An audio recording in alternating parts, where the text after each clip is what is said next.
Pangulo dapat nga hindi ini pagsekretohon. Mangayo sang bulig ila binagid sa mga ginikanan sini. Hindi pagbayaan na natundan nga nagaisahanon and seek immediate support from health services. Suicide is preventable. Magmangin sensitibo kita sa atong isig kapareho kag handa nga maghatag sang panahon kag bulig kung ginaginahanglan. Mga kabombo, yari si Monsignor Felix Pasquin sang Our Lady of Candles Parish Capitol Heights sa iya imbitasyon sa pag-upod sa Santos nga Misa live sa Bombo Radyo.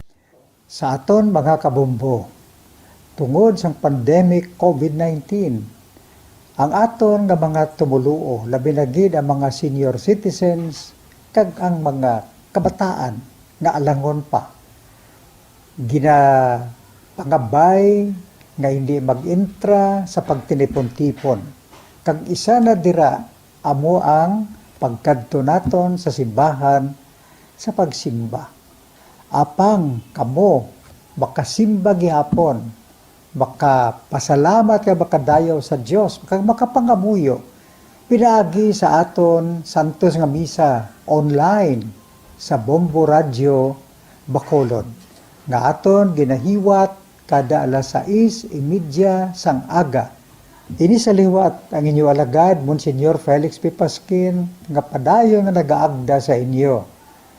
Sa pag-upod sa aton Santos nga Misa, sa online sa Bombo Radio, kada Domingo, alas 6:30 sing aga.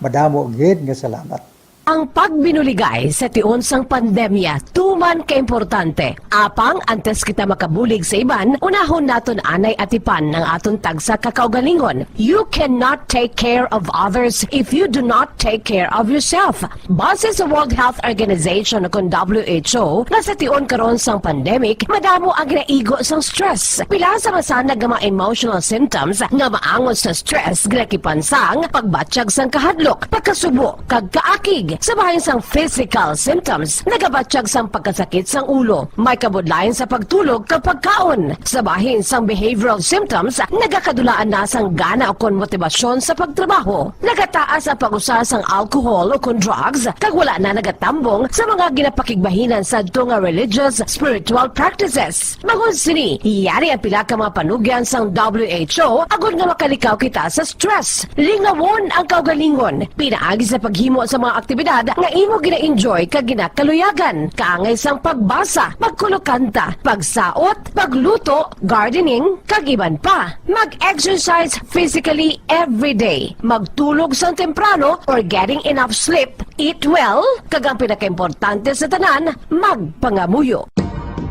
Subong nga may ara sang coronavirus pandemic, isa sa pinakamabudlay nga butang amo ang idi naton makita ang aton nga kontra. Gani, dapat mangin mahinalungon kita kag nagasunod sa minimum health protocols nga ginapatuman. Magluwas dira, nakaibalo-bala kamo mga kabombo nga dapat man nga i-disinfect ang mga cellphones agud malikawan ang virus.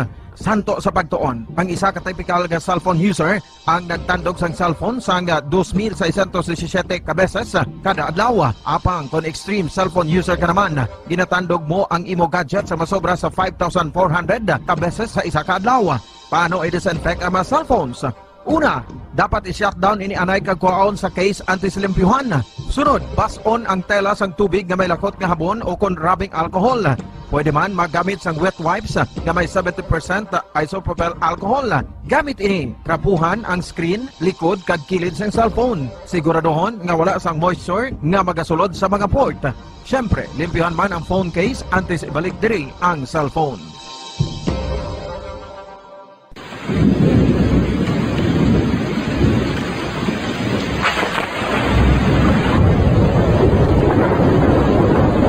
Tiempo tigululan na naman mga kabombo. Ang ikayong lawas ng tanan aton gid halungan. Gani likawan nga mabasa sa ulan agud makalikaw man sa balatian. Yari ang mga bombo tips sa tingon sang tig-ulunan. Masami nga magdalagid sang payong. Kung wala sang payong, magdala sa mga butang nga sarang makaprotekta sa imo kung maabdan sang ulan, kaangay sang raincoat o kon jackets. likawan ang trangkaso o kon anuman nga pamalatian nga nagaguluwa sa tion sang tigululan paagi sa pagpabilin nga hindi mabasa sang ulan. Magdala sang extra towel o kon tuwalya kag mga bayo bilang ilislan agud madasig nga magmalak in kaso gid man nga mabasa sang ulan. Magpabilin sa mga lugar nga may atop o kung sarang mapasilungan samtang nagahulat sang salakyan. Likawan man nga mag-ubog sa tubig baha, ilabi na kung ikaw ang may pila sa tiil o kung din man nga bahin sang lawas. Ang ihi kag iban pa nga body fluids gikan sa mga infected nga sapat mahimo magtugas sang leptospirosis. Ang pag-angkon sang leptospirosis delikado o kung makamamatay. Sarang ini makatugas sang kidney damage, meningitis, liver failure, respiratory distress, kag ang pinakamalala, ang kamatayon. Kung hindi malikawan nga mag-ubog sa tubig baha, magsuksok sang butas. Mga kabombo, ini pila lamang sa mga panumdum gikan sa Bombo Radio Bacolod sa tion sang tig-ululan. Para sa Pambansang Radyo ng Pilipinas, consistent overall number 1 sa Bacolod, Basta Radio. Bombo!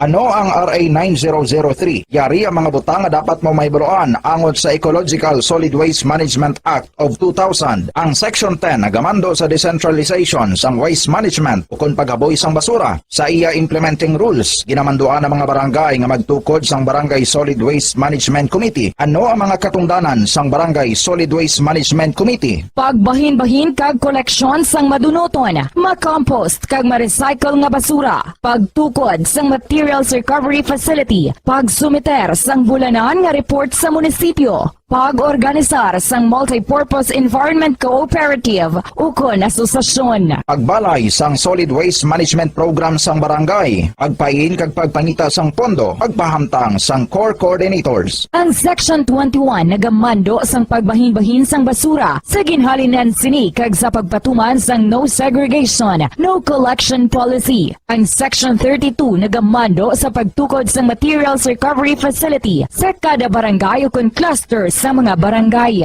Sandig naman sa citizen suit provision sa Section 52, may gahom ang sinuman nga magpasaka sang kaso sibil, kriminal o kon administratibo, batok sa kay sino man nga nagalapas sa mga provisyon sang layi, napaslawan sa pagtuman sa ginamando sang layi, kon sino man nga naghatag sang mando nga nagasupag sa mga provisyon sang Republic Act 9003. Ginadumilian man sang layi ang tanan nga sahi sang pagsunog sang basura, mangin ang pagsunog sang basura sa ugsaran. Ginadumilian man sang Clean Air Act ang pagpadukot sini. Yari ang mga ginadumilian nga hilimoon sa idalom sang Republic Act 9003 o kon Ecological Solid Waste Management Act of 2000 ag ang mga silot sini. Ginadumilian ang paglapta, paghaboy kag pagtambak sang basura sa pampubliko nga lugar, kaangay sang karsada, sidewalk, kanal, estero o kon parke o kon ang pagpahanugot sa sini nga mga hilimoon. Multa nga 300 pesos tubtob 1,000 ka pesos ukon community service nga isa tubtob 15 kadlaw sa lokal nga gobyerno kung sa diin ginhimo ang paglapas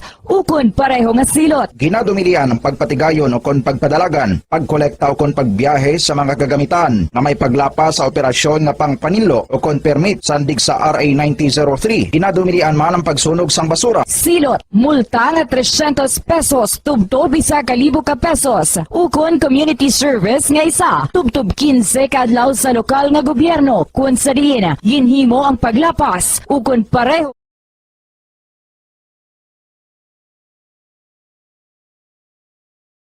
Bombo Radio Bacolod. Basta Radio Bombo! Bilanggo sa dagat na apoy, di makahinga sa init na dumadaloy. Ialay mo ang bagong pag-asa sa tulad kong nasadlak sa pagkakasala. Provincial Jail, kasaysayan sa mga tinugang ang inakabuhi, naging bahin sang Provincial Jail. Sa diin ang apat kapamusod sang pader, naging lulubngan sang ilang mga handom kag mga kalipay. nga nangin saksi man sang ilang mga pag-antos kag kabudlay kag paghinulsol. Litong-lito sa nakakabinging ingay, di makatawid sa malawak na lakusan. Ialay mo ang bagong pag-asa sa tulad kong nasadlak sa pagkakasala. Provincial Jail. Makig-upod kita sa ila pagpanalambiton, kag makigbahin kita sa ila kalipay, kag pag-antos, nga ilaman na agong sa Provincial Jail.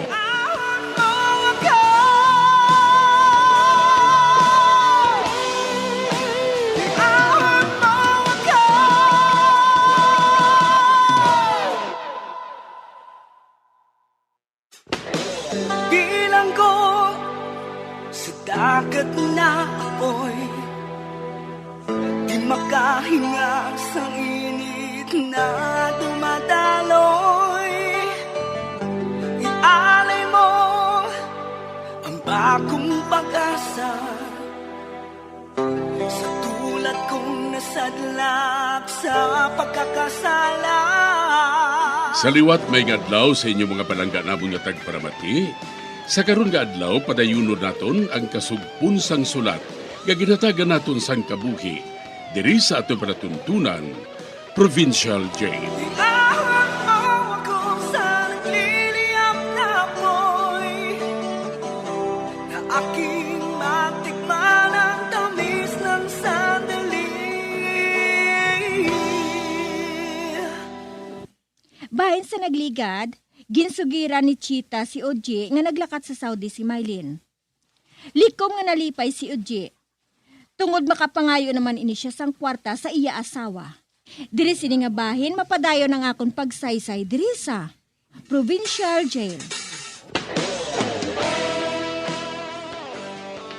Si Maylin nag-OFW? Kung amo may kwarta na siya subong? Madugay na nga nagbulagay kami nga duha. Kag madamo na siya sa nasupot nga kwarta ko na mo. O animal. Wala gid ako makahibalo nga nag-abroad siya. Buot silingon. Makasarang naman siya nga magsagod sa akon. Kay tibana niya ako mo.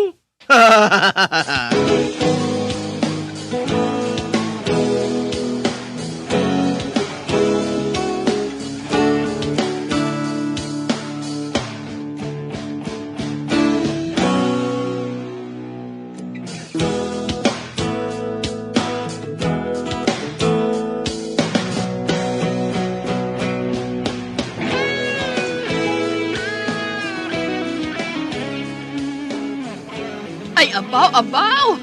Katahom sang balay nga ginpaobra mo, Pedro. Bisan human nasa kahoy kagawayan, pero kanami tuluko, no? Patod nga malipay si Maylin kung makapauli sa diri. Amo matuod, ason. Oh, tanawa ba lang mga bulak kag ginpananom ko, ho? Ha? Ang ginpananom ko nga mga bulak. Ay, Ginpananom ko sa palibot. Kay labi nga nagatahom iling balay namon kung magpamulak na inatanan. oo, matuod, no? Ay, Pedro, Hmm? nagsiling si Maylin nga sa madason siguro nga tuig, mapauli siya para nga magbakasyon. Ay, huo matuod, ason. Nakahinambit man sina sa akon si Armida. Kag ason, abi mo nagsagod gid ako sang baktin. Kag igo lang ina nga magdako ang baboy kag mag-abot man dire si Maylin. Ipanitson ko ina.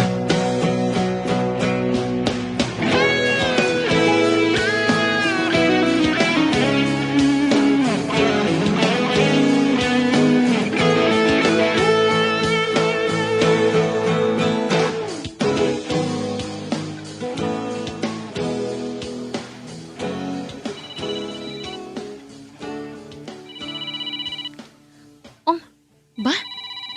Nagaring ang cellphone ko? Basi kung si Chita ini. Siya man ang nakahibalo kung diin ang address ko. Kag ang number ko diri sa Saudi. Sabton ko siya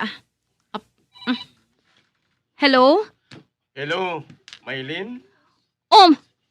Sino ini? Nalipat ka na bala sa bana mo nga ginlayasan mo? Oji? Oh, ako ini.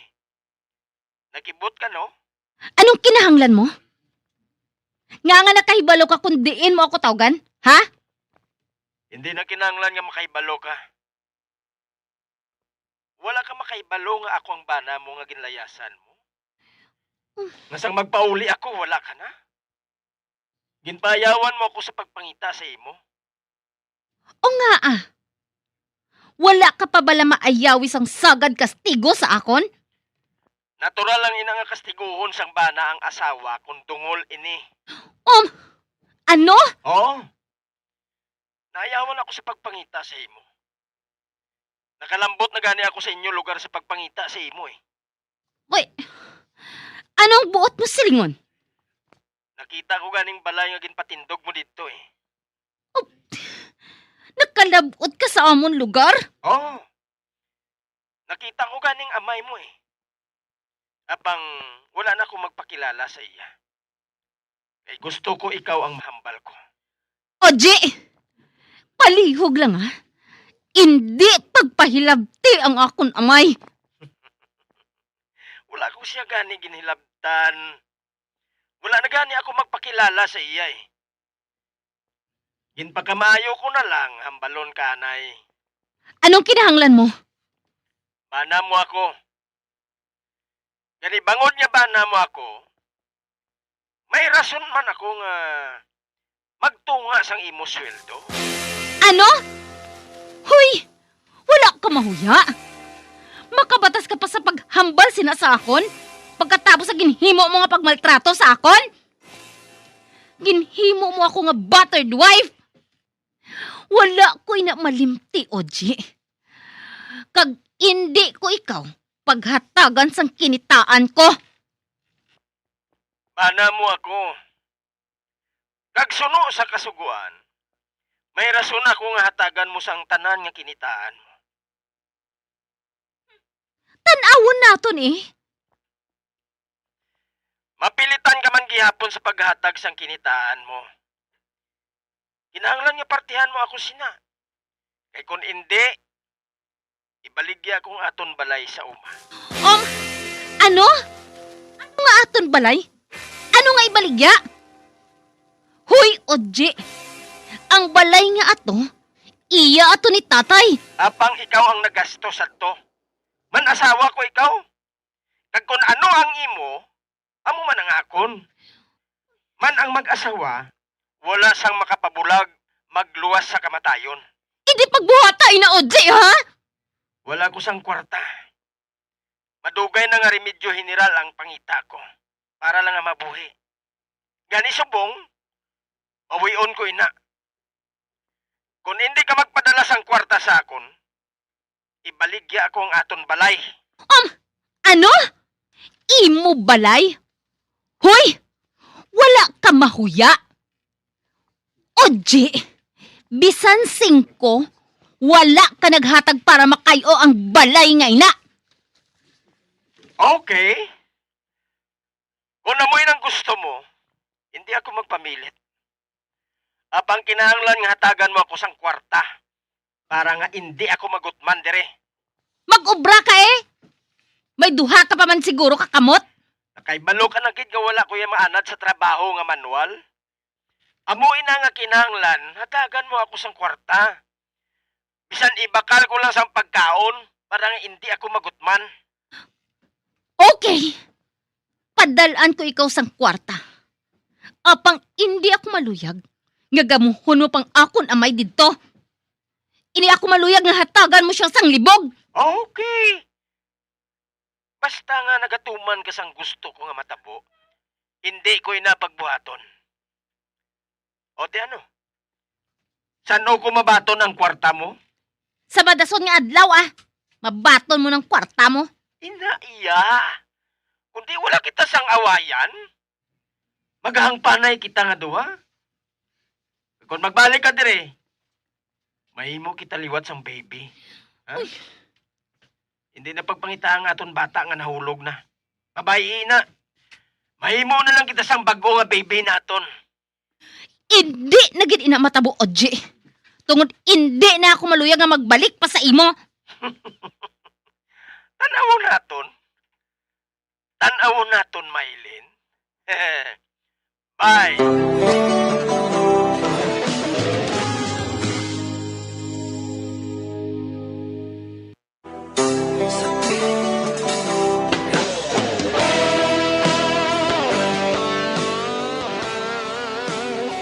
Gintawgan ni Uji si Maylin sa Saudi kag ginhambalan nga padalaan siya sang kwarta.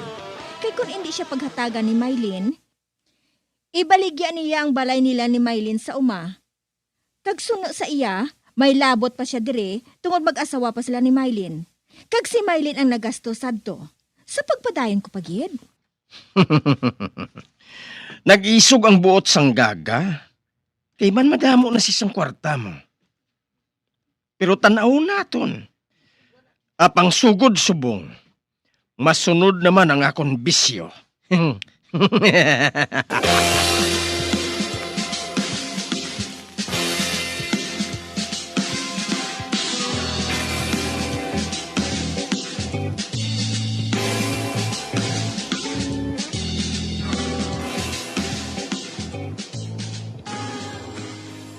Oh, Diyos ko. Nakahibalo na si Oji nga nagatrabaho ako diri sa abroad. Kaginsabad naman niya ako. Nagsugod naman siya sang panggamo sa akon. Uy, Diyos ko. Buligi ako. Nakulbaan ako sini. Wala ka daan makahibalo si tatay nga may bana na ako. Ano palang buhaton ko? Ano?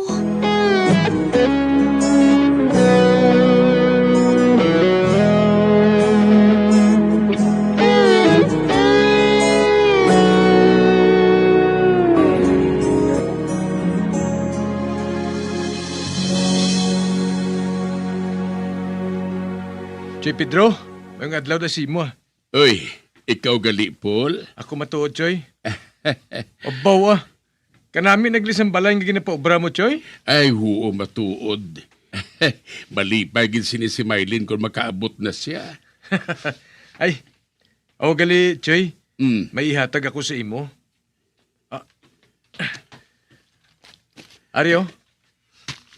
Ari sa sulod sang envelope ngayon eh. Bukara lang ah.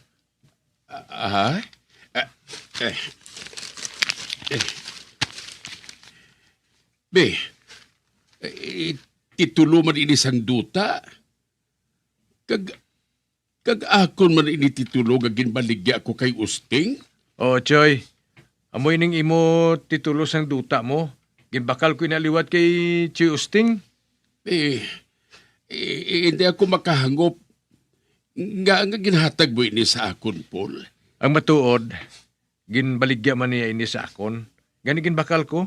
Naginansya lang sa sanjutay. Kag iuli ko ini sa imo, Choy.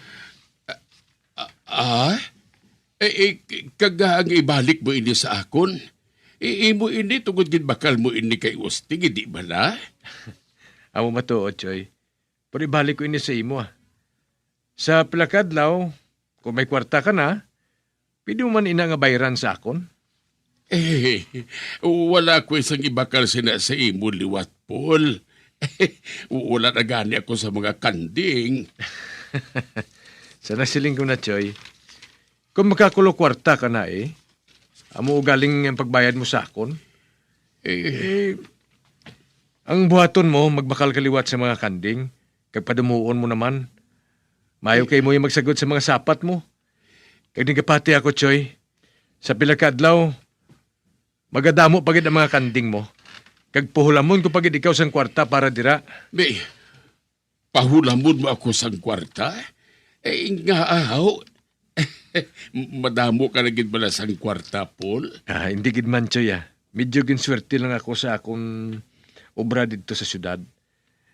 Kag wala man ako sang panahon para pahulago ng imo duta. Amo ina, nga ibalik ko anay ina sa imo. Kag ugaling mo lang inabayran kung makakwarta ka na, ha? Kaayugid sa imo, Paul. Kaayugid sa imo. Wala gid ako maghuna-huna nga makabalik pa ang duta ko ini nga ginpapanubli pa sa ngakon mga ginikanan. Madamo gid ka salamat, Paul. Apang tinguhaon ko gid nga babayaran ko sa imong akon duta nga ini. Tinguhaon ko gid.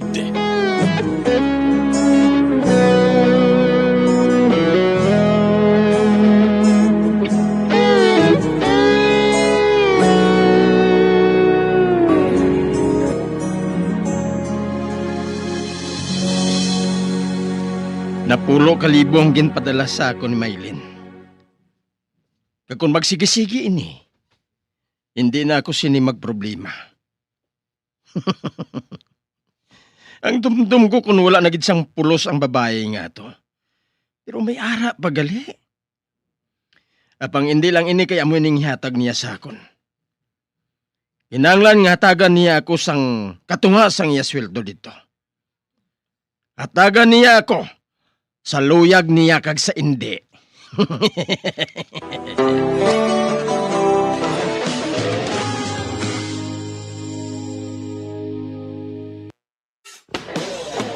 Bilang ko sa dagat na apoy, di makahinga sa init na dumadaloy.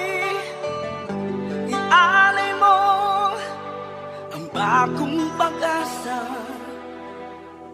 sa tulad kong nasadlak sa pagkakasala. Magabiyan sundagin ninyo sa pagpamati ang mga kasugpon sang sulat ni aton man ginatagan sang kabuhi diri sa atong katuntunan, Provincial Jail. Kag kami diri sa gihapon wala gid nakakalipat sa pagpangagda sa inyo. Gakun kabuman may kasaysayan, ipadala lang diri sa atong palatuntunan, Provincial Jail, DYWB, Bombo Radio, Bandalagan, Siyudad Sang Bacolod. Sa direksyon ni Melvin Gatuslao.